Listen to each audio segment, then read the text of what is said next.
Hi everyone, my name is Teja and I'm in 11th grade and I will be talking to you guys about contemporary art. So what is contemporary art? This is an art style that has been practiced for a really long time now and is still being practiced today. It is known as a culturally diverse form of art, which means that there are many characteristics and qualities found within the artworks. This type of art is also open to the artist's interpretation. Some artists will explore cultural identity, while others will explore familial or personal identity. And because contemporary art is very popular now, it reflects our world and how it is changing or has already changed. Some forms of this art can include painting, sculpture, photography, installation, and more. Now, what are some of these characteristics that define contemporary art?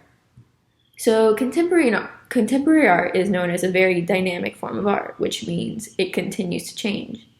Contemporary art is also distinguished by the lack of uniformity, and this lack of uniformity means that the artworks and pieces are diverse in form and material and are not always similar to one another.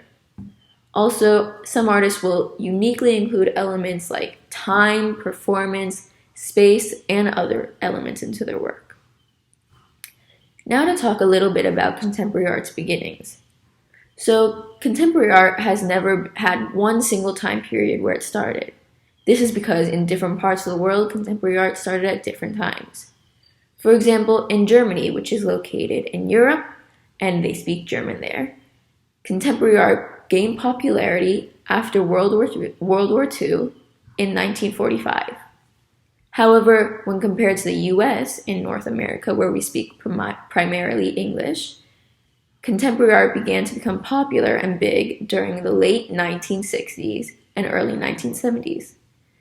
These two examples show how there is no one single time where contemporary art became popular. Now that we've learned a little bit about it, let's look at some examples. So the first example we have here is pop art. This is Andy Warhol's artwork called Flowers. It is a famous artwork that includes elements with simple shapes, bright and contrasting colors, and nature. The next one we have is installation art.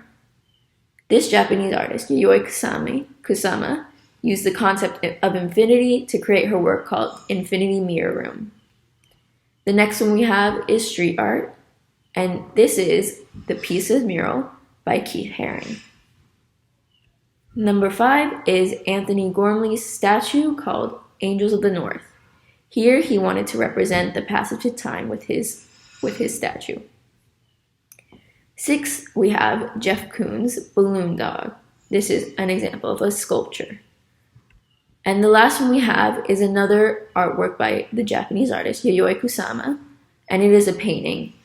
In this artwork, she used acrylic painting to create a pattern and used acrylic painting to create this artwork. In this artwork, patterns and repetitions of some of these patterns can be found. She also used bright and contrasting colors and polka dots. This painting called Mushrooms is the painting we are going to use for inspiration on our artwork. When doing this artwork, try and use an open mind and creative mind and bright colors and any pattern that you find fun and maybe repeat it a little. Hi everyone, I will be now doing a voiceover explaining how I kind of approach this project.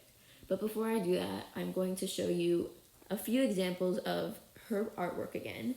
Yayoi Kusama didn't do just solely one mushroom artwork, she actually did a few, and as you can see throughout them, they all use contrasting colors and repeated patterns, and that's kind of what we want to keep in mind. So for my background, I actually chose to do red swirly lines. And inside the red swirly lines, I filled them up with different colors that were bright, like the colors of the rainbow: red, orange, yellow, green, blue, purple.